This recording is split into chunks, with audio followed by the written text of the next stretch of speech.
The eviction notice was the color of a traffic cone, loud, impossible to ignore.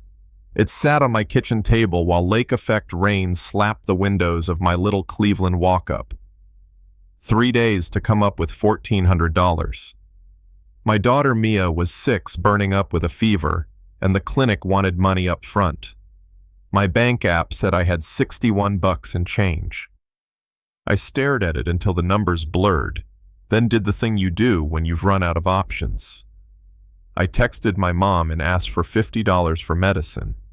Only, my thumbs were shaky. My brain was mush, and the message went to the wrong number. 2 minutes later, my phone pinged. Received. Sending now. Okay, I thought. Cool. Mom's fast today. Then another ping payment received $12,000. I didn't breathe. I didn't blink. I just watched that comma sit there like it was mocking me. My mom never had $12,000 in one place in her life. Another text came through. For your girl. No payback. Please get what you need. I said out loud to my peeling drywall. This is a scam, right? But the money was in my account. Real. Spendable. The kind of number that changes air pressure in a room. Mia coughed from the bedroom, tiny, miserable, and that decided it. I texted back with the world's clumsiest thumbs. I think you got this by mistake. I meant to text my mother. 3 dots popped up right away. No mistake here. I chose to help. Use it for Mia. I sat down on the edge of the couch and cried in that quiet, embarrassing way where your shoulders shake and you hope no one hears.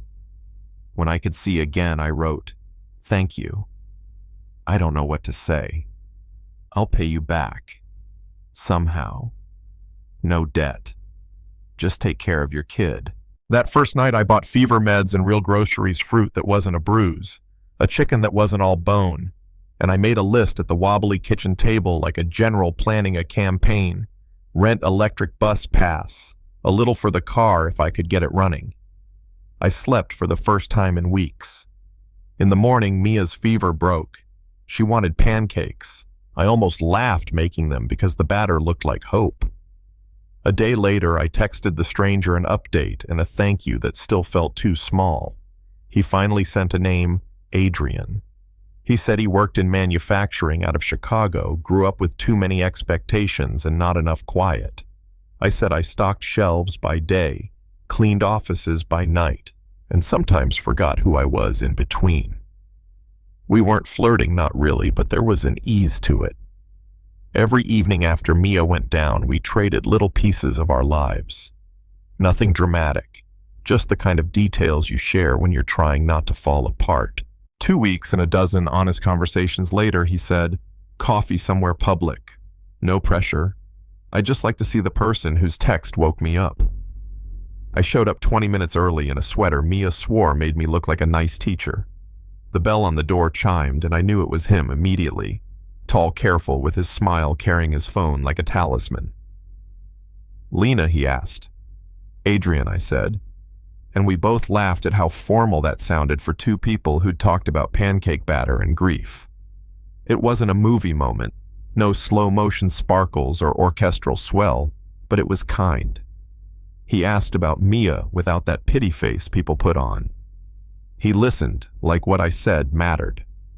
When he asked what I'd do if time and money weren't chains, teach fell out of me before I could swallow it. He nodded like it made perfect sense. "I know a partner firm here in Cleveland," he said, hesitant. "They need an administrative coordinator.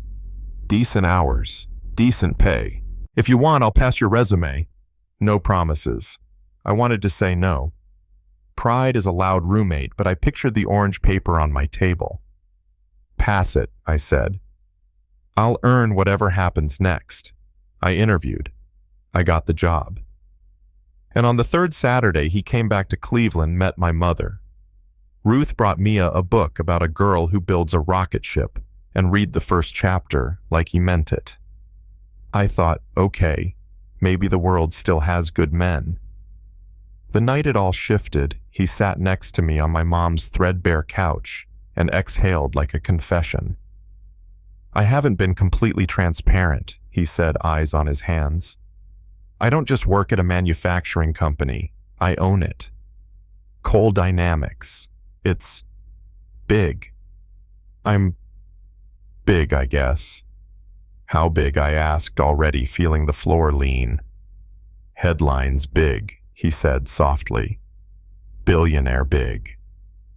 I turned to the window because I needed the simple truth of a street light. You should have told me, I said. Not because of the money, because secrets rot. You're right, he said, no defense in it. I liked that you didn't look at me like a bank. I was selfish with that. No more secrets. I nodded. No more secrets. Enter the person who hates that sentence, Victoria Hale. 6 feet of designer everything, and an expression like I'd scuffed her marble floors. She cornered me in the parking lot at work one Tuesday, heels clicking out a threat. You must be Lena, she said. I'm Victoria, Adrian's fiancée. Ex, I said. That what he told you? Listen, charity cases are adorable for a season. He'll remember where he belongs. You don't know me. I managed, hands shaking. I know men like him, she purred. They like to feel noble. You make him feel noble. When that wears off, he'll want a woman who doesn't need him.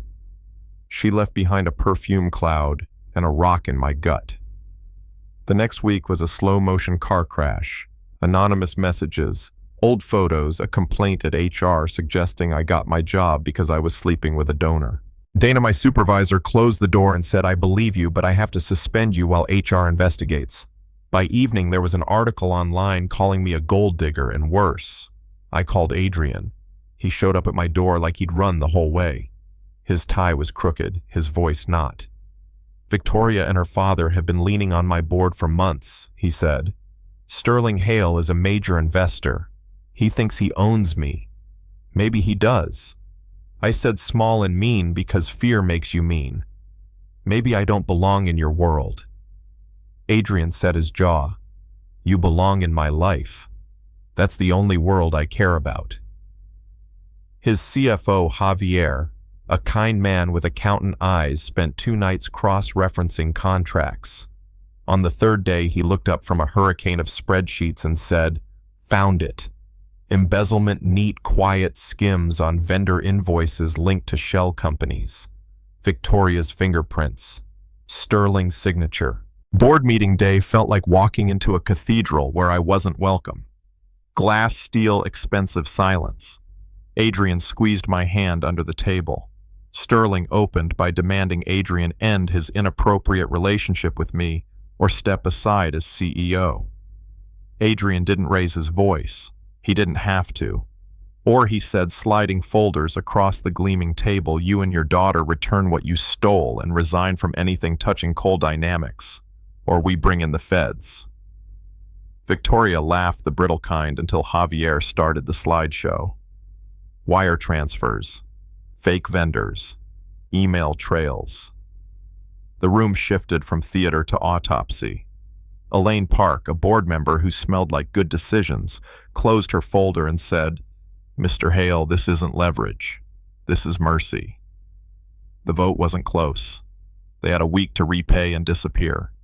They took the week the wire went through, and then the FBI took it from there. I wish I could tell you I felt triumphant, but the truth is, messier relief, yes, anger cooling, and a thin ribbon of pity I didn't want to admit to. Victoria called me before the trial against counsel's advice, I'm sure, and said, voice scraped raw, I'm sorry. I was so busy chasing the life I forgot to be a person. I didn't absolve her. I just listened, then hung up and made Mia a grilled cheese. The trial was 3 weeks of suits and stale coffee. The judge, a man who looked like he'd seen every scam the world could invent, said, this wasn't about money. It was about power. Sterling got years. Victoria got fewer after she flipped on him. Headlines did what headlines do and moved on. We didn't. We went to a tiny cabin by a lake you've never heard of and let the quiet stitch us back together. On the last night, Adrian paced like a man on a cliff, and then knelt in the sand, hands shaking. Lena Brooks, a wrong number put you in my life. I don't want to imagine a right number without you in it. Will you marry me? I said yes, the way you say yes to air when you've been underwater too long. We did it our way, a backyard wedding behind my mom's duplex paper lanterns hung on clotheslines. My thrift store dress, Mia dropping petals like she was paid by the handful. Adrian's father, who'd once measured worth in balance sheets, hugged me and whispered, "Thank you for bringing my son home." I got promoted. I enrolled in night classes. Mia started second grade and announced her science fair project would involve explosions, but safe ones.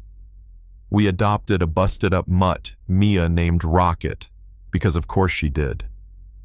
Every Thanksgiving, I look around our noisy table, my mom telling the same story, Javier arguing about football, Mia trying to feed cranberry sauce to the dog, and I think about the night I texted a stranger for $50, about pride and mercy, and how accepting help can be the bravest thing a person does. People still ask if the money is what saved me. Here's my answer. The money kept the lights on. The kindness turned the lights back up in me.